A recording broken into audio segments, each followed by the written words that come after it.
play 90 minutes for 3 straight games. Mm-hmm. Because he hasn't played 90 minutes yet, has he? Pretty sure he hasn't. Yeah, Pretty I know. confident. That Pretty is a confident really he good hasn't. follow-up. It's really strange to me that we have 2 pure 9s. I mean, I we like got it. guys who can do it. It's not a problem. Do we? We haven't seen it. I'm going to ask you guys when we talk about it. We got to talk about that, and it'll be a fun conversation. I can't think of anybody, so I'm just going to say no. Great. We'll talk about it, and then I'll disagree with you, and that's how we have a good show. Throw Schneider up there. I think our best shows are when you and I are like arguing. Let's not get to the Spygate too soon then. Yeah, right. I don't know. Are we going to disagree on that? I mean, I have some nuanced thoughts. Good. I don't even know anything, so I'm just happy to be here and listen. What are you? Have you read up on the Shift 4 announcement? What is the thing you know most about, Jake? I want to make sure I hand you something that Oh man, I don't know. I can give my thoughts on anything, but I don't. The stadium, the stadium. The crest, we're gonna go with you for sure. I mean, I got some overall team thoughts. Hot takes. Make sure you get in there. Sometimes I just go with my heart. I just go with whatever I'm feeling. I love Make it up.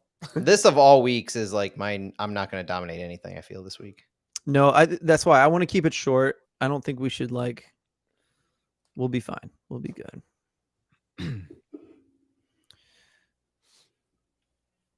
Okay, I'm going to open the thing and then we're going. I got to click on it and then I got to lower the volume. There we go.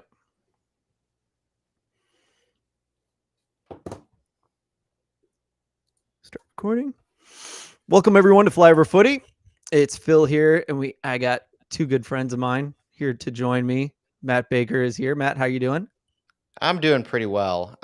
It's been a fun week.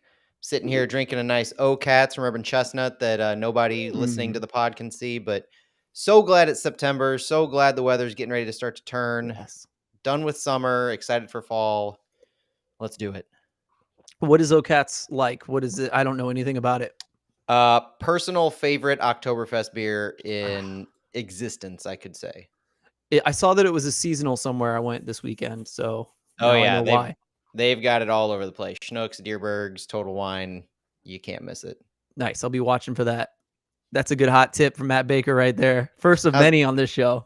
We got to get them on us as a sponsor, I think. Ooh, I really like that idea. We'll have to give that a shot. Jake, how's it going, man? You've had a rough August, and it's September now, so maybe things are on the up and up. What do you think, man? How you been? I do love fall, and I love that it's September. Although my beer is it's a not local summer fest, so I'm just clearing out my fridge. I got to restock it with my fall beers, which I'm really looking forward to. But yeah, I had COVID the last couple weeks. Still, I'm recovered, kind of. Not like I don't have it anymore, but I'm still recovering on the mend, but feeling a lot better than I was. And yeah, it's been a weird. I mean, this kind of August, the last couple months, it's been weird. A lot of stuff going on. I think the last time I was on the podcast, we talked about my basement flooding. So yeah, but things are getting better. Things are looking up. I'm excited for fall. So man, basement flooding, COVID, that's a rough month. I'm happy to see you in September. Yeah. Water in the basement. You got a foggy brain. But yeah, things are going to get better in September. Foggy brain. I didn't watch the last soccer game, so I'm just here for a good time. I'm just here to hang, guys. Lucky for you, I didn't have time to watch. I had to work through the games today. I watched them all yesterday and didn't work enough, so I had to make up for it today. But yeah, life's good for me as well. Go ahead, Matt. You said yesterday. We were talking about this earlier. There have not been soccer games this week. I mean, the first real tournament starts tomorrow, Thursday. I don't know what this tournament is that you guys keep referring to. Says the Arsenal fan. There used to be something called the Champions League. I did.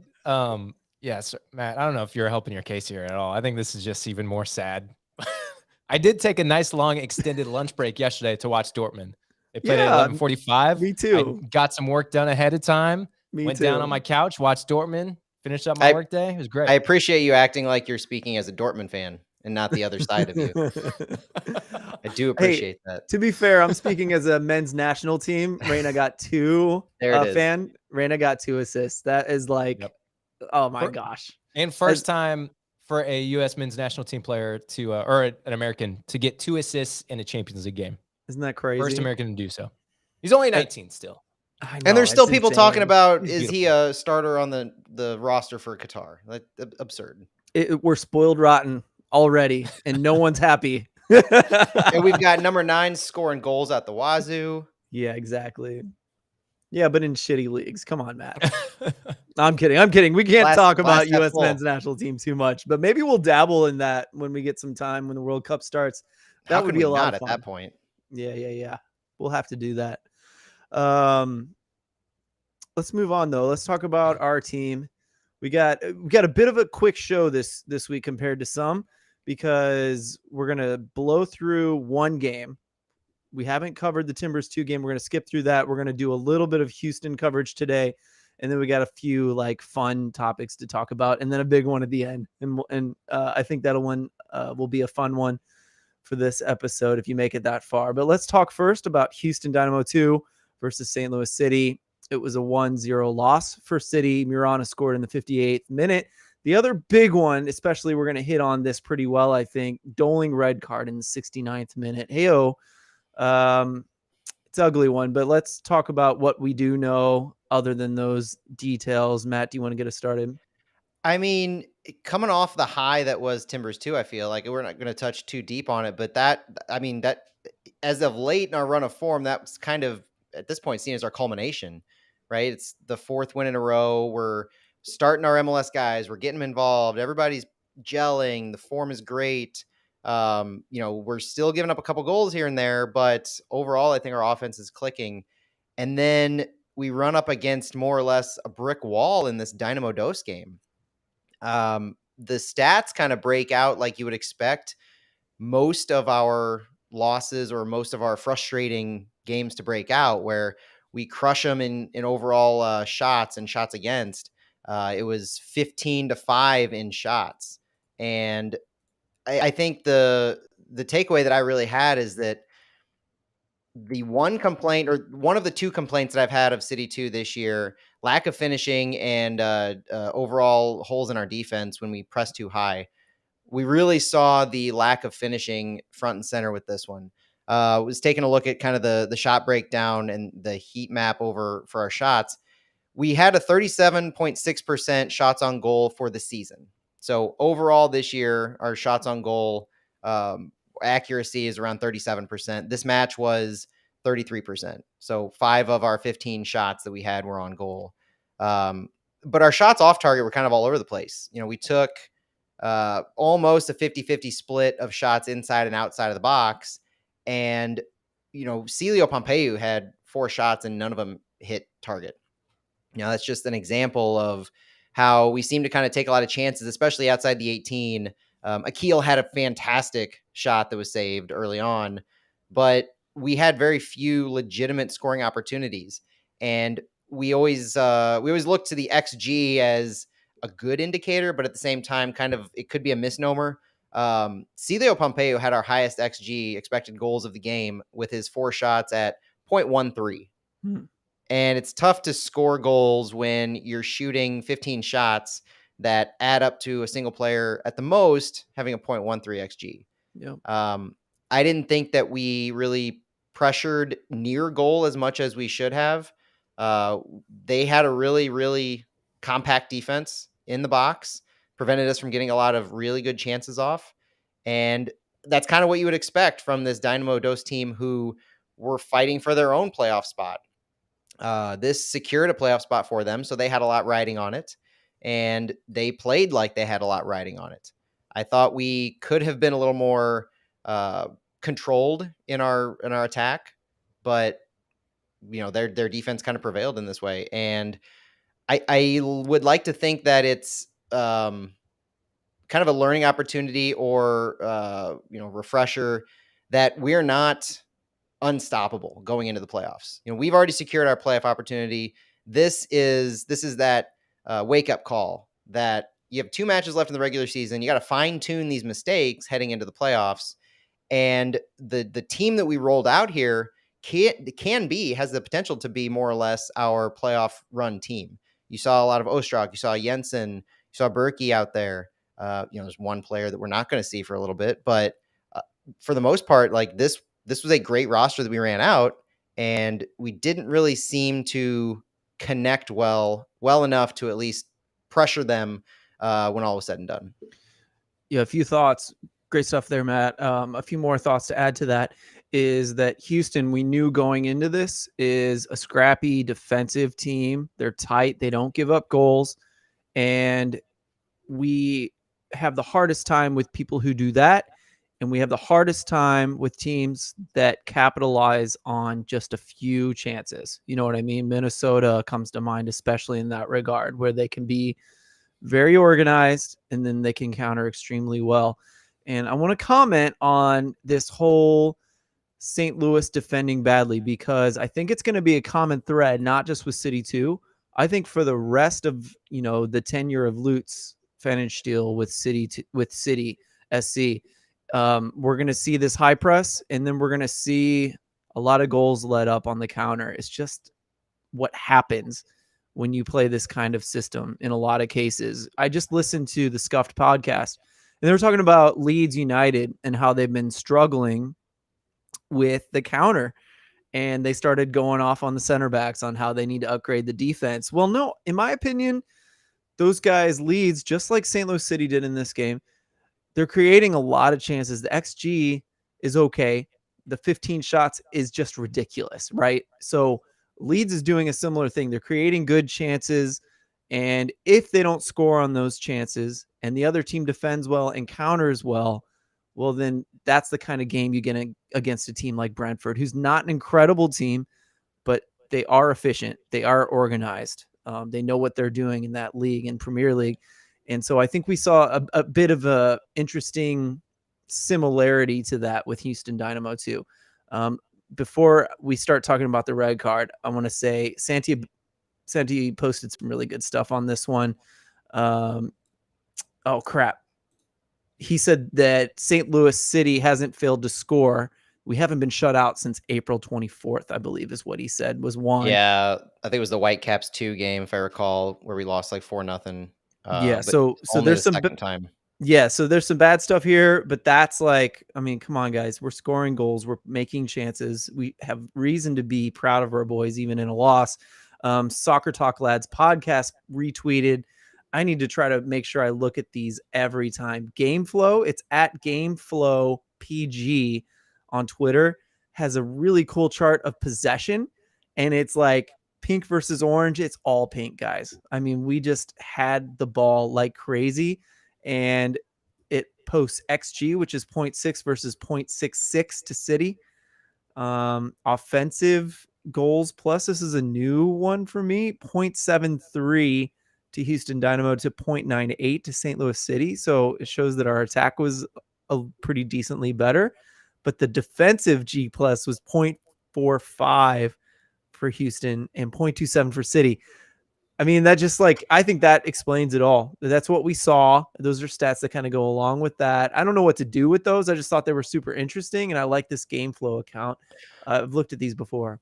Well, one of the things that I was looking at stats-wise on MLSnextPro.com is they have a passing network. And looking at that in the past few games, it seems like that's an average of where the players are on the pitch as they're passing the ball to each other. Mhm. And I think I'm going to tweet this out afterwards, but our network, you can visualize how it's really a 4-2-3-1, but it's so interesting that our center backs are more than halfway between midfield and the 18-yard box when they receive the ball from Berkey. And then our fullbacks are at midfield on average when they're passing the ball. So there's a connection that you can see between each one of the players. But at that point, you can see our high press in action.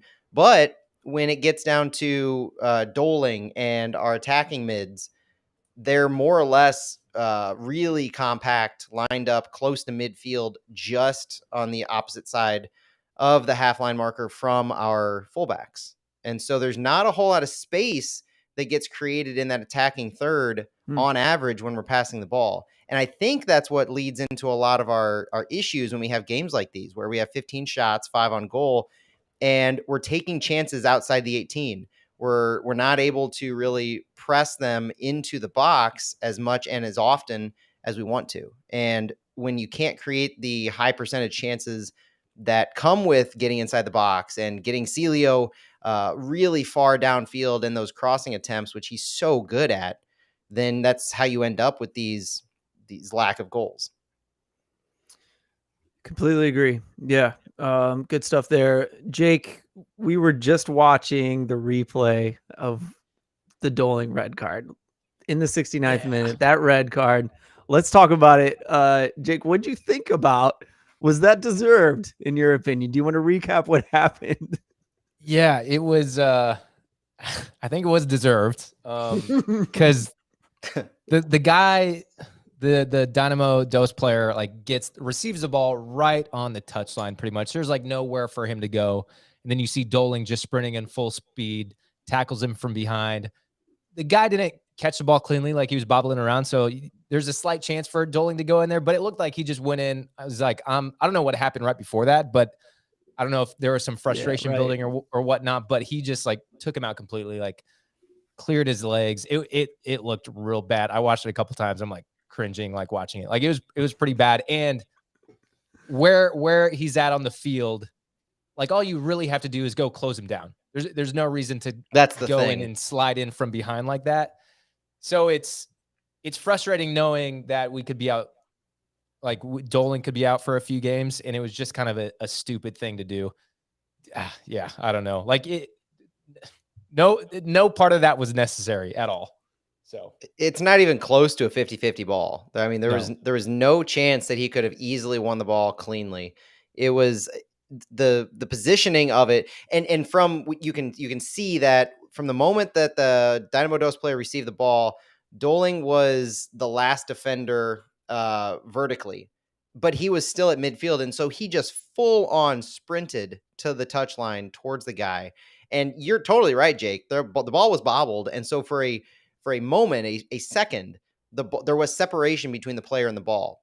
And in the second that you saw the separation, you could see Doling almost commit before he dove. And you could see it happen as he dove for the ball, and the Dynamo Dos player pivoted his body to face the touchline and then secure the ball a little more tightly, to the point where Doling may have had a chance to get to the ball on his initial dive before any movement from the Dynamo Dos player.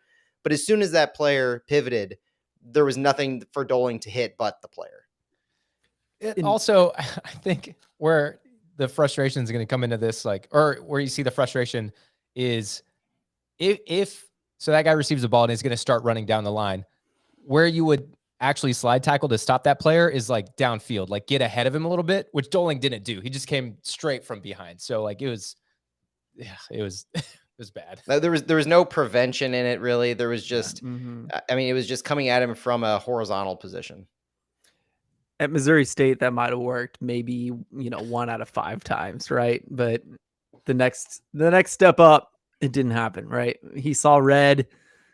I just thought of him as like a bull, and he was just like, he saw the ball bobbled and just went all out at that point. There was no looking back. And the sad part is that it was only 1-0. I think in the 69th minute, that's still enough time to get a draw, and I don't know if that would have secured home playoffs or not, but that's sad to think about, that if that was the last chance we had was that moment. That's unfortunate. Well, and that's the thing too, is situational awareness.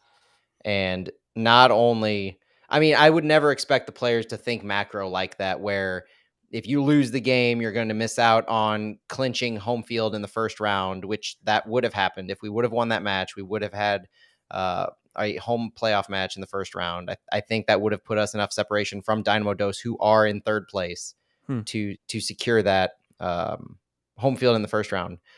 But I would definitely, to your point, Phil, assume that Doling realized there are 20 plus minutes, 25 probably given stoppage, left in the match. And this City 2 team is easily capable of putting up 1, 2, or 3 goals in 20 plus minutes. So, I mean, trust yourself, trust your teammates. Don't make boneheaded plays like that, because the flow of the game could turn on a dime. And unfortunately, it kind of did turn for the worse at that point. Yep. Dead on. So one more conversation about this red card, Matt. I'm going to just repeat what you said so that I can ask this question. I apologize. But like Klaus, you mentioned, has not played a full 90 yet. And so the question is, does he play a full 90? Yes, we're spoiled that we have 2 amazing number 9s. So we don't feel like we're going to take a step back necessarily with Klaus on the field. But if he doesn't play a full 90, who subs on for him at the 9 position? This is the big question of the week. Jake, I wanted to lead with you on this one. Is there a player you would put in there? I don't know if there's someone to play a straight up 9, but I think with our attacking options, with Celio and Diaz, and now that Ostrak is playing out on a wing, like where we thought he was going to be a more central attacking midfielder, but he's been out on the wing, that gives us that other wide option. So I think you almost play, if we have to sub Klaus out, it's just throwing on another one of our wingers, attackers, and playing like a false 9 situation. Or yeah, just one of those guys can probably play a 9 if need be. I think we have enough depth in our attacking positions that we'll be fine. What do you think, Matt? From a perspective of does Klaus play that full 90, I would lean towards no, at least for the next game.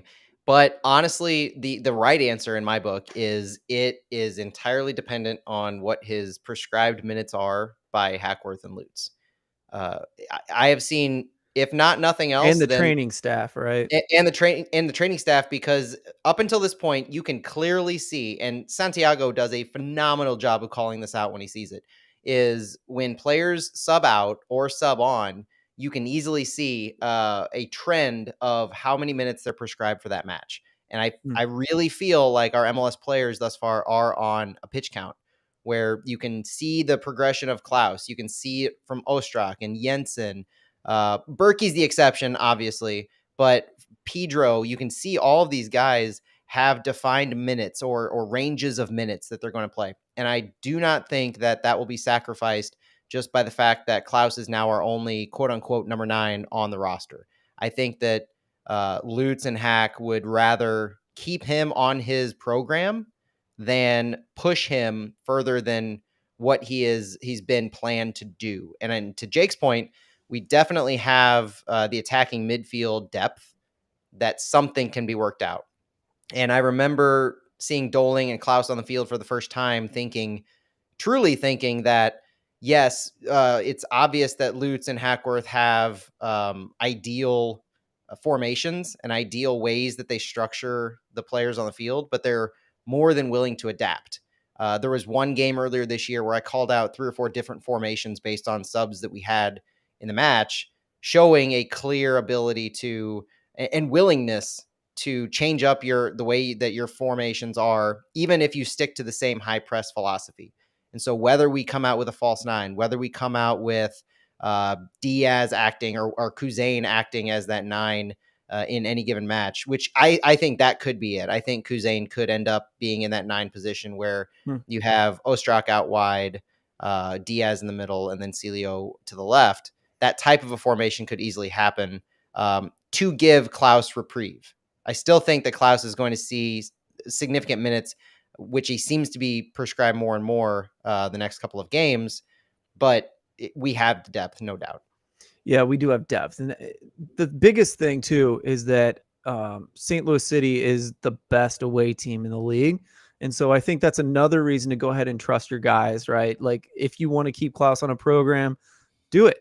We're good away from home, and North Texas is handleable, right? They're going to be a tough out. But, if I had to choose, I would say stick with the program like you guys are saying. And I could see Diaz going to a false 9. I think that would be the most natural thing randomly, because he is such a good goal scorer that if he gets himself in good positions and someone like Rivas is playing the 10, or if you move Ostrak to the middle, we got the guys right. I would actually enjoy seeing Ostrak, Kuzain, and Jensen, or even Pompeu. You know what I mean? Like, we got so many choices, but those guys that's outside of the Ostrak's. striker, that would be fun. That's Ostrak's. What I looked at as his natural position is Right. that attacking midfielder, not out on the wing. And so seeing him in that position with Kuzain out wide, I like that It'd be idea of fun. maybe put Diaz up front. But I could also see Pompeu playing as like a Raheem Sterling style striker, because they had both Manchester City and Chelsea have had to use him as a striker. And he's not very efficient. That's what worries me the most. Like, Diaz seems to be much more efficient. But I'm thinking about like preseason Pompeu, where like he was the only one that was kind of figuring it out early on. So there's that too. He's so good at the crosses and the 1v1s out wide. He leads the league in successful crosses. I mean, I don't think that's the answer, but I mean, just like something in me can see that style of player playing that position, even though, I wouldn't do it. Well, Probably. and we also don't know how many games Doling's going to be suspended for. Truly, a straight red gets him one game for sure. So he's out for North Texas. Counting on you, absolutely, to ask about the suspension and going forward and what the plan is to Hackworth this week. And I think that'll kind of inform what we think of with going forward. So you mentioned how good we are away. And I think that lends itself to, whether we like it or not, that's going to lend itself to long-term planning. We know we've qualified for the playoffs. Right now, as fans, we're worried about getting home field, which means more games at Centene Stadium, presumably. But the fact that City 2 is such a good away team, I think lends itself to, they're not necessarily concerned about needing to get home field in order to win these matches. So that further kind of lends itself again and pushes to the idea of they're not going to change the game plan to go all out to win these next 2 games. They're going to continue with the way that they've been doing things. They'll fill in the holes where they need to, and they'll continue to push for a win just like they have been, but they're not going to go all out to win or die. Yep, completely agree. While we're talking about Houston Dynamo 2, Tom Timmerman actually caught this one. I thought it was Santiago. Coming off of a 1-0 win over City 2, Dynamo 2's head coach gets a promotion because Paolo Nagamura has been fired as the head coach for Houston Dynamo, and the 2 coach, Kenny Bundy, will be serving as the interim. So will that affect the playoffs? Will we see Houston Dynamo 2 in the playoffs, and this has some kind of effect? We'll see. Who knows? That's relevant information. Right? It can't not affect the playoffs. I feel that. Who knows, man? Head coach leaves, whether it's as a promotion or getting fired, it's still a different regime that's going to be in charge of the team. Yeah. So, I don't see how it can't affect them. And it could affect them even worse if, we were talking about, will there be a more propensity to pull up some of the Dynamo Dos players to get some time, knowing that they're out of the playoffs in MLS and they're playing kind of garbage time games the rest of the season. So what is their strategy and philosophy going to be for the rest of their games, and how will that impact Dynamo Dos, who we could see in the first round of the playoffs if things shake out that way? Interesting. And that's enough. This is a fun one. MLS Next Pro made Coach Hackworth the coach of the month, João Klaus the team or the player of the month, City 2 the team of the month, and strangely, Patrick Schulte is the goalkeeper of the month, who is from St. Louis, right? So, man, what a cool thing. I don't know if they realized Schulte was a St. Louisan, but that's St. Louis across the board for players, coaches, team, goalkeeper of the month. That's so good to see. I don't think they need to realize that Schulte is from St. Louis. The fact that St. Louis is producing... facts are facts. I mean, at this point, St. Louis talent just proves itself. Whether they are playing for a St. Louis team or they grew up playing for St. Louis teams, from Gallagher to St. Louis FC to SLU. That's awesome, right? It's a professional league that we had a clean sweep for St. Louis in all of the awards for a month. Patrick Schulte, I forgot the name of the other goalkeeper at Crew 2. Is it Brad? I can't think of it. but he's a good player too. And they've been splitting time, and I haven't looked into it enough to know why, but Schulte has started the last several games, like last four games. And so he has 6 clean sheets. He's allowed 9 goals, I think, in 13 starts. It's hard to say because Transfermarkt counts the shootouts. So I think excluding the shootouts, he's let in 9 goals. It could be 1 or 2 more because the way they count them, I might be off on that. But still, that's a really good start to this his pro career. Doing well like that, getting lots of starts by the end of the season. I'm not sure if the other goalkeeper has moved up to the first team or not, but Schulte is stepping up and doing a great job, earning Goalkeeper of the Month awards. That's great. Well, Crew 2 also is tied with Dynamo Dose for the lowest goals against. They're definitely a defensively organized team. Yeah. I've noticed that since the beginning of the year. So really, I mean, it's a good place to fall if you're a goalkeeper. That's really nice. It's all you can hope for St. Louis player. If they're not going to come to our team, they go somewhere they can be used and doing well. Yeah, you love seeing that if a keeper or player can't play in the system that we know and love here locally, that they're going to a system that's going to best develop them. Yeah. Schulte is just the next iteration of that as far as St. Louis talent goes that can't stay in St. Louis yet from, Jack Lynn, Jack Mayer, of the recent crop. Absolutely. Isaiah Parker got a goal this week for North Texas as well. So that's someone we could see in the coming week as well. And he didn't play that last game. It was kind of crazy, but he could be in the next one. Our next topic is the Shift 4 announcement, going to be handling game day, finances for the most part, accounts, transactions, things like that. Matt, I assume you've read into this one pretty well.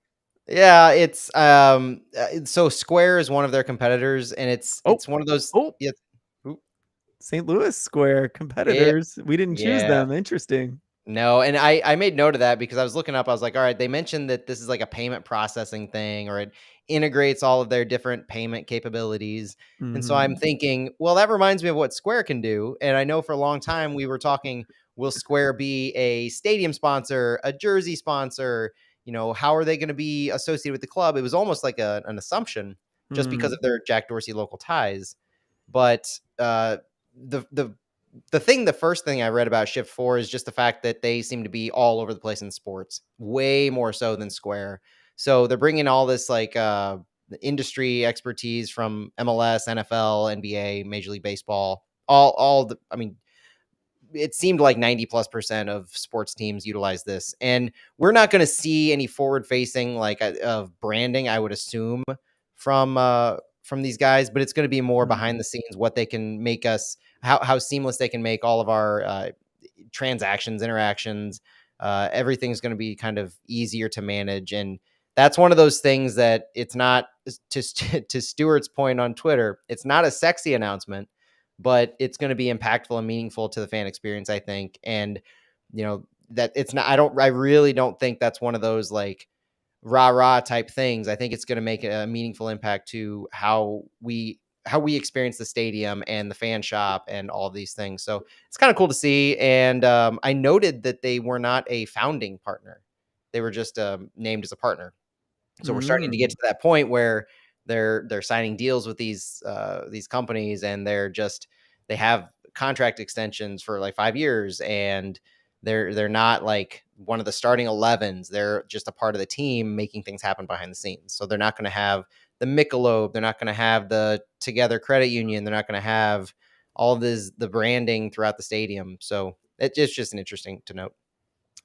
Something that I feel like you kind of hinted at is that most MLS teams seem to have chosen them to do this. So it almost feels like kind of a MLS is like, hey, these guys have taken care of us. Maybe just stick with it. And we all kind of have the same clout with them as well.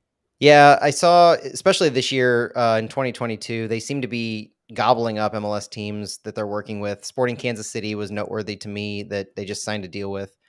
Though if you read the verbiage of the press releases of both teams, us and Sporting Kansas City, you'll notice that we were we were called, quote, one of the most innovative clubs in sports by their head of enterprise, whereas Sporting Kansas City was more along the lines of, we've signed an agreement with Sporting Kansas City.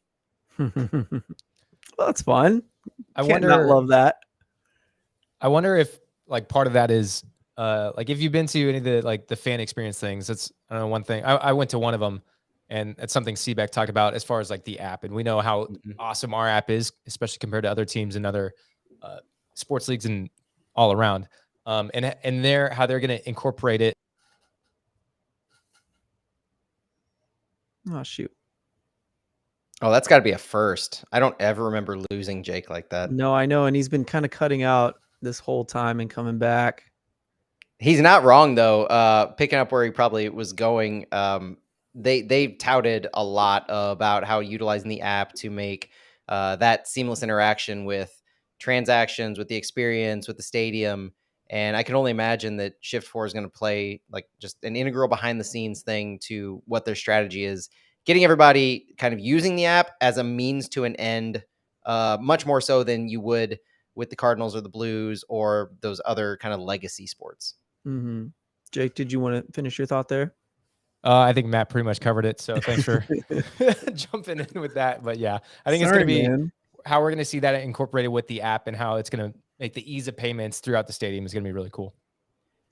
I didn't catch that. So we might be able to use the app to get these purchases done. That's cool. I guess that's normal these days. You should definitely be staying tuned on that one. Okay. Speaking of staying tuned, and Matt Seabeck, a few guys other than him as well have been hinting that this newly raised and attached secondary logo is what was chosen to be posted on the side of the stadium. It is a beautiful light gray, almost white brick with the secondary logo, which is, I think, seemingly everyone's favorite. It's sounding like. Rightfully, Jake, I will pose the question that St. Louis City SC posed to all of us on Twitter. Do you love it or do you love it? Yes. Yes. The answer is yes. It's so clean. Also, I'm going to apologize if I cut out again. Yeah. But it's clean and simple, and it looks so cool. It's so good. I love it so much. I like it better. I'm sorry, but I do like it better than our actual crest. So maybe they can sneak that in over the years. To me, it's one of those things where I'm looking at the room that I'm in right now, and I'm looking at a city magnet and a city scarf and a city hat, and they all have the St. Louis City logo, and I love it. I think it's I could talk for a while about why I love it, but I think it's a great primary logo.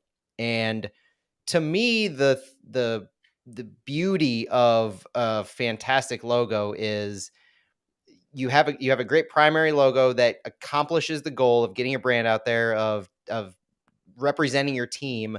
But then you also have, if you tweak it just a little bit, it blows people's mind. And I think that's what happened this week, is that for people who really didn't see that before, because this is not the unveiling of the secondary crest. They unveiled that way back on the initial branding launch. They just haven't utilized it heavily outside of a few.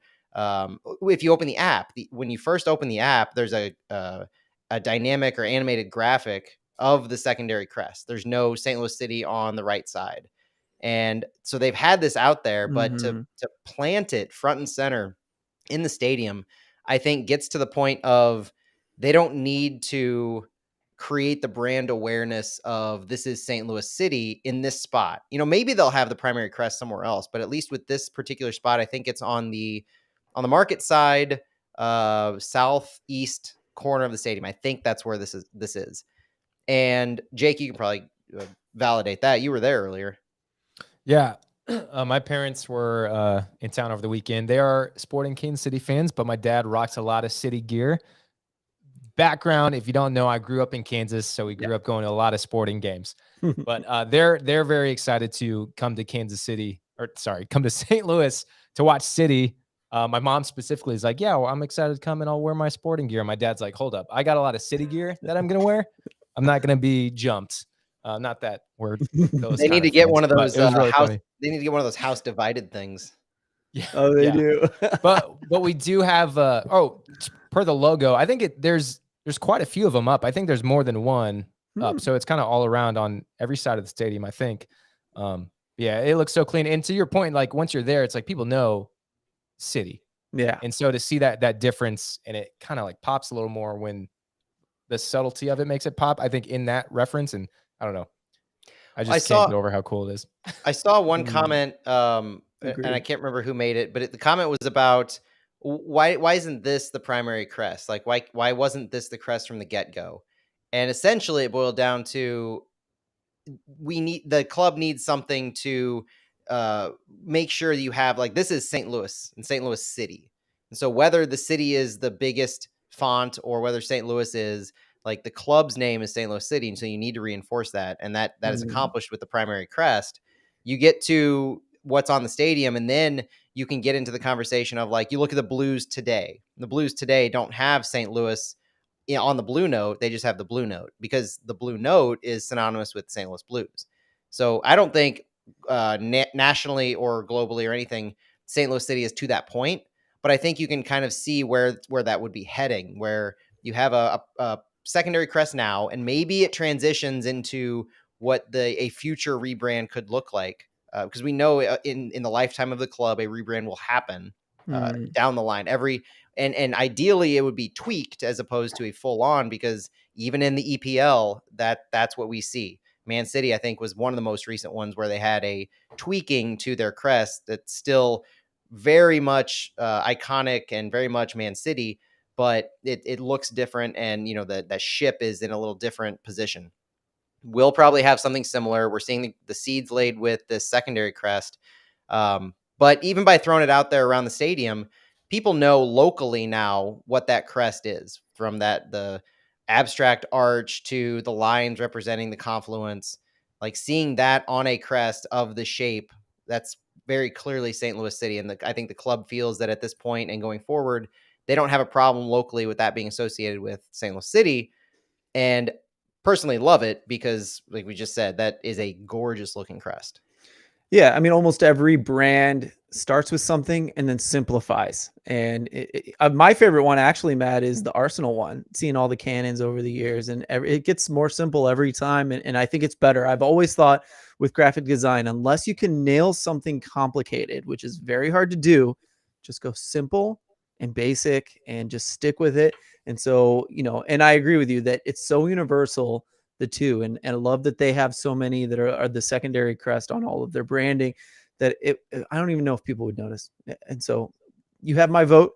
I like one better than the other, and whatever you do with the rest of this is just fine. I'm happy. Let's talk about the big one today, Matt. Spygate.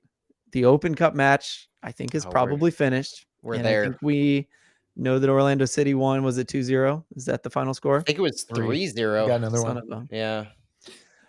We're watching I'm the USL guy. So at the time of recording, we're watching them with their gold medals around being interviewed. Ugh.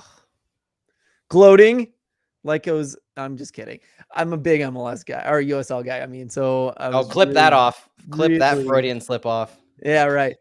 I was really rooting for Sacramento. I think everybody was. So Yeah. even myself, who is like, I don't want to deal with the garbage that'll come about, like, USL team beat an MLS team. Oh, USL is automatically better than MLS, and there's competition. And I wanted Sacramento to win because of that. And the weirdest part about us talking about this is they were supposed to be our expansion brothers, right? They were. It's weird to think about tonight because they've done so well this season after like a kind of a rebuild. Mark Briggs is a good coach. Like, all that messed up was kind of the ownership change and just like them falling apart through the process. And that's sad. But maybe they deserved at this point. And they addressed it. They addressed it on the call in the first half, very briefly, but they did. John Champion and Taylor Twellman did talk about how they were supposed to be an MLS expansion team, but when Ron Burkle lost too much money because of COVID, he backed out. Yeah, they should have been. It's wild how it could have played out in an alternate reality. We were supposed to be team 28. They were supposed to be team 29. You would assume Charlotte would be team 30, but then everything kind of breaks down. So Sacramento gets kicked out. We get an extra year, and Charlotte gets in as the 28th team because they already had an NFL stadium to play in. It's just And wild. now we're stuck with Las Vegas. Just kidding. Who knows? Who knows? Seems that way. We'll talk about that when that day comes. But let's talk about the other catastrophe or the other, I don't know, Spygate. What do we think? Orlando City. I'm just gonna Spygate say what Soccer I Edition. heard, that Orlando City gave Sacramento like a public park to practice in because there was apparently nowhere else for them to go. Believe that? Yes or no? Who knows? But while they're there, they asked a certain person to leave for 30 to 45 minutes, and he refused to leave. He or she, I don't know who is. Supposedly that person was a spy for Orlando City, and clearly that's why they won 3-0 against a superior team. But man, these labels, clearly he was a spy. Right. But this was reported by Taylor Twellman. And so, like, surely he got this straight from Sacramento's organization, and the, U.S. soccer is going to have to look into this. Last thing I'll say, like, does U.S. soccer care? Are they going to handle this well? Or is anyone going to put pressure on them? Or, like always, is the U.S. Open Cup going to get ignored until, just because no one seems to care? So no one of value seems to care in U.S. soccer. That's my last statement of the night. Matt, do you want to take it from here? What do you think? No one of value. No, I know what you mean. No one values Taylor Twellman's wonderful ideas. Well, that's what I'm gonna say. It wasn't an idea. It was Taylor Twellman getting information from a source, which is juicy as hell information. I mean, that you hear about that kind of thing, you're going to tweet it out regardless of how many times you verified it. But it did happen apparently. So it's not like he tweeted something out and then had to retract it. We've seen other journalists or other pseudo journalists have to do that. But and there were other different details to the story that came out eventually. So when Twellman first tweeted it out, it was more along the lines of Sacramento caught an Orlando City employee at their practices, and they asked him to leave for 30 to 45 minutes, and he didn't. That was basically the extent of it. And then over the course of the next few hours, it came out that, well, Sacramento was kind of practicing at a public park near Orlando. So why are you practicing in a public park? That's the first thing. And then it starts coming out that, well, there were really no available places for them to practice. And I think it was Jeff Carlisle from ESPN that I saw who mentioned in a 25-mile radius of Orlando City Stadium. So Sacramento obviously needs a local place to practice. And you would assume that they checked all of the club fields. And by they, colleges. They is ambiguous because was it Sacramento's responsibility? Was it Orlando City's responsibility? Was it U.S. Soccer's responsibility? I tend to think it should have been U.S. Soccer's responsibility to find Sacramento a venue to practice in that is private, isolated, conducive to what they need, or at least like outside the realm of random person, regardless of who they work for, can just walk up and start watching your practice. Seems a little shady that was even allowed to happen by U.S. Soccer. Which is, just to cut in for a second, which is just like more U.S. Open Cup bullshit. U.S. Soccer not taking care of things because they don't care enough to think ahead about what could go wrong. Let's make sure this is smoothly operated. Let's make sure this is a world-class tournament because it's been around for this, it's been the second most old soccer tournament in the world. But never treated as such. Never treated with the reverence that it deserves. Yep. So that's yet another reason to get angry about that kind of thing. But I mean, there's a few unknowns here of whose responsibility was it to find them a field. Were there really no other private areas that were available? Like, did they really call everybody? Because I can kind of understand the college football, college soccer situation. Both are in season, so I can understand not having a field available at the collegiate level. I could understand Orlando City saying it's not a responsibility to find you a venue to practice in. It's U.S. Soccer. I get all that. And so it kind of really sucks that for Sacramento that it boiled down to that.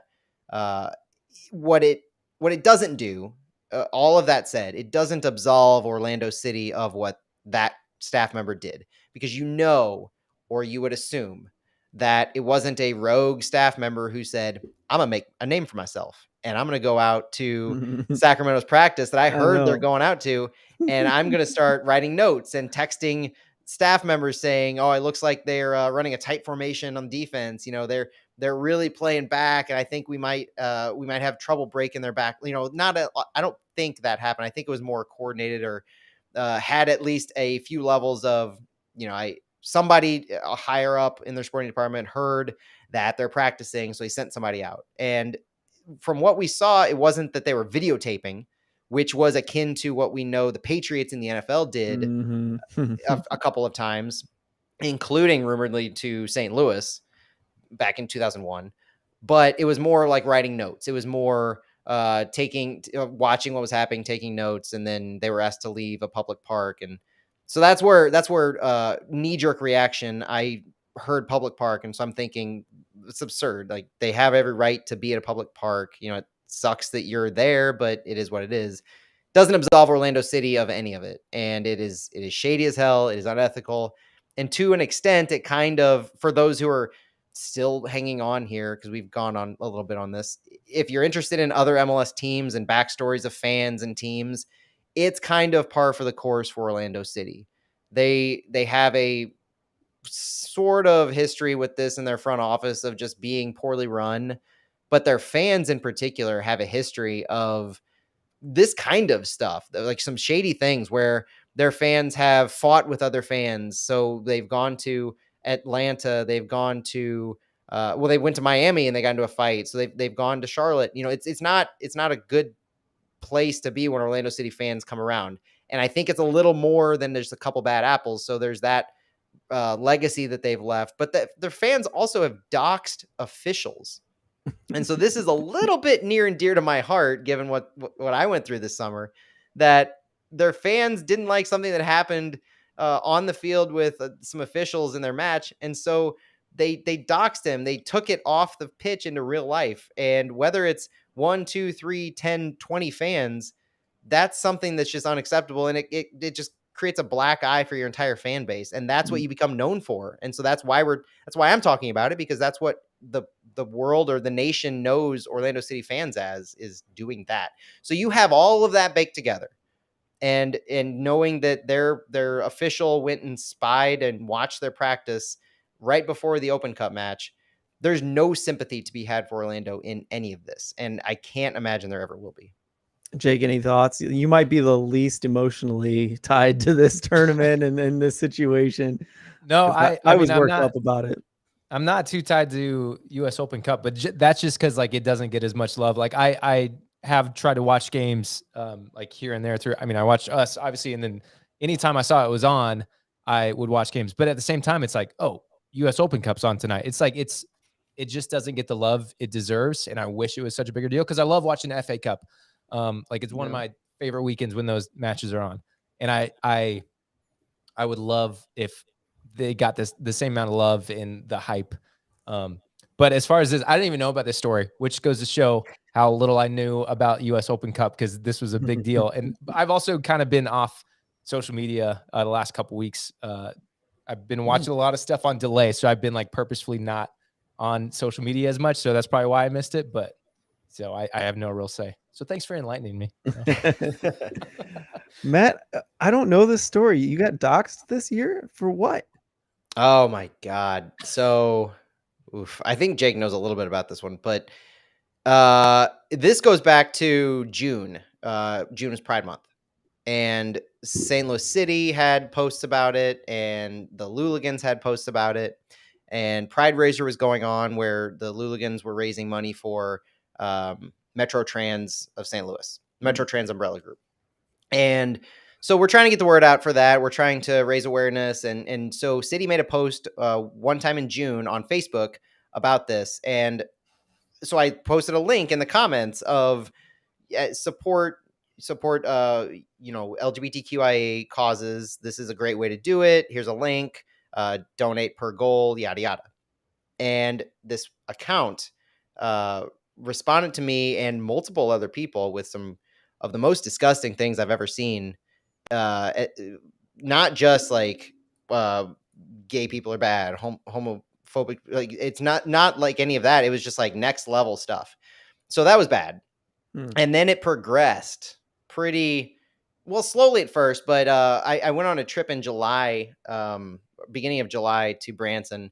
And so I unplugged for a little bit. And when I plug back in, come to find out that this person who I didn't have many interactions with at all, other than that, had changed their Facebook profile image and name to mine. So they made it seem like they were posting things from me, and they would go post on like Fox 2, KSDK, City's page, and all kinds of other stuff with the most horrific, like anti-Semitic, anti-gay, and all of this stuff. Oh Lord. Yeah, to the point where, and this is where it gets bad, is end of July, I think it was, maybe beginning of August. No, I think end of July. My boss at work has to send me an email and call me at and then calls me at night to let me know that my HR at work has received complaints Oh no. about my face and name posting some of this stuff online. So it just progressed from there. Luckily, I have the coolest boss in the world who has my back on a lot of these things and is technologically savvy because I work in, healthcare IT. But so we're able to kind of prove very quickly that all this stuff, what is really going on. And so that just Did you like put the email out like, hey guys, this isn't me? That's yeah. The scariest part is like someone walking by you like, oh my God, I can't believe he said that. And so if you look at my Facebook, which I had to lock down my Facebook and my Twitter and Instagram and all that stuff for a period of time, and still is on, for the most part, Facebook and Instagram especially. But I posted like lengthy on Facebook urging people to report this person because it's clear, like my face, my name, they're posting things pretending to be me. And so Facebook, I get all these emails when people report them as pretending to be me. And so I get like just hundreds of them, which God bless everybody who's friends with me who did that because you guys are amazing. But never received anything from Facebook as far as like what they were going to do or that they reviewed it. And yeah, it's legit shitty and they removed the post or removed the account.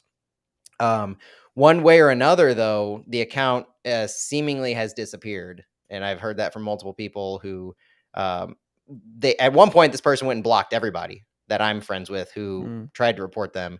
So I have heard that it's at least down now, and I hope it stays that way because it was quite the shitty thing. Agree. Yeah. So that's the stuff that Orlando City's doing.